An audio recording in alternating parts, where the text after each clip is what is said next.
We've got big questions coming out of the conference championship round next on Fantasy Football Today in 5. Welcome to FFT in 5. I'm Chris Towers here with Adam Azer, and we're going to talk about some big questions for specifically the teams who were eliminated in the conference championship round, although we'll maybe get to the Chiefs as well. But first, Adam, the Chargers announced on Monday that they are hiring Kellen Moore, former Cowboys offensive coordinator, to be their offensive coordinator. How do you feel about this for Justin Herbert? I think it's an upgrade. I love it. I think it's awesome. Kellen Moore really helped take Dak Prescott's game to a new level. I mean, or maybe it was just a coincidence, but when Kellen Moore became the offensive coordinator, they started running a lot more plays. They started throwing a lot more. They still ran the ball very effectively. Quite simply, they had a phenomenal offense in 3 of his 4 seasons as offensive coordinator. And the one time they didn't, Dak Prescott only played 5 games and Andy Dalton took over. So I think it's awesome for Justin Herbert. I'm very excited about it. Yeah, I think the biggest thing is that every single season that Dak Prescott played with Kellen Moore, his average depth of target was over 8 yards. Justin Herbert weirdly had one of the 10 lowest ADOTs for any starting quarterback this season.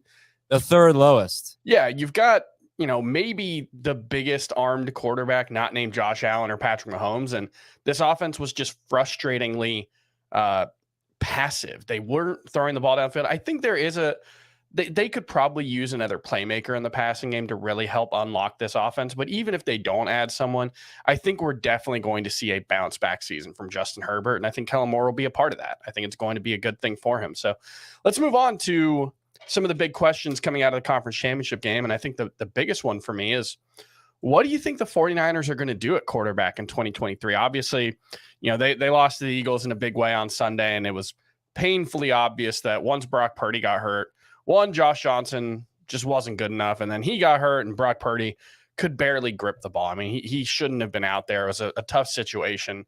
Do you think they stick with Brock Purdy after going 7-0 leading up to the conference championship game, or is this still Trey Lance's team? Yeah, well, all the reports seem to guess that Brock Purdy was going to be the guy going into the game, that he was going to be the guy at the beginning of the 2023 season. He certainly didn't do anything to lose that job. It wasn't his fault. So I guess right now, if I had to take a guess, I would say that it would be Brock Purdy. Don't really see why. I think they should try Trey Lance out, give them an element to their offense that's missing a little bit with the mobile quarterback and a huge arm. So it's what I would do, but I think it's going to be Brock Purdy. And I asked, Dave, Jamie, and Heath if they had any interest in any pass catchers. I think if you look at the target distribution, when McCaffrey, Debo, Ayuk, and Kittle were all healthy, it was really, really even, and it wasn't a lot of volume for any of them. And I think it's terrible for not McCaffrey, but for the other 3 guys. So I'm not really all that interested in their passing game. It'll be cumulatively very effective, but on an individual level, it'll be frustrating when everyone's healthy. Even McCaffrey, I've got him as RB2, so I don't want to say I'm down on him, but he played 3 games with Elijah Mitchell healthy. Elijah Mitchell left this game with an injury because Elijah Mitchell gets hurt a lot, and that's a concern. But in the 3 games that they played together, McCaffrey had 35 carries. Elijah Mitchell had 28. So I don't think it's going to be that even next season, but it's enough to knock Christian McCaffrey down below Austin Eckler, for me at least. But what about the fact that Dak Prescott had an ADOT over 8 all those years? Does that mean fewer checkdowns, fewer catches for him? And look at the catches and the targets for Eckler when both Mike Williams and Keenan Allen are on the field. Every running back, I feel like you can do that with. So sure. I'm just gonna go with McCaffrey. Plus, Elijah Mitchell healthy. Come on now. Yeah, that's also a fair point. All of those are fair. Let's move on to the Bengals. And one really interesting note from Sunday's game, Joe Mixon was the number 2 running back for the Bengals. I mean, he had more carries than Samaje Perine, but Joe Mixon played just 35% of the snaps in the loss to the Chiefs. Samaje Perine was in there way more often than he was. And this is what we saw, down the stretch after Mixon's concussion, is he wasn't playing, 75 to 80% of the snaps. He was like 50 to 55% of the snaps most weeks. Do you think there's at least some concern that Joe Mixon's not going to be a 3-down back next season? Well, he wasn't really a 3-down back this season. He had 60 catches in 14 games, but he only ran, I think, 18 routes on 3rd down. Which is, he just wasn't the third down back. That was Perine. I don't think he's going to be the 3rd down back next year. So I did bring this up as well. I mean, Joe Burrow went from a guy in 2021 that was throwing the ball downfield a ton and wasn't really targeting his running backs to 2022, where he threw the third most passes to running backs, and he threw a bunch of them on first and second down. If that goes away, it's a huge piece of the value for Joe Mixon. So I don't think he's going to be a 3-down back. I get the feeling they're going to draft his potential replacement. How could they feel good about Joe Mixon at this point?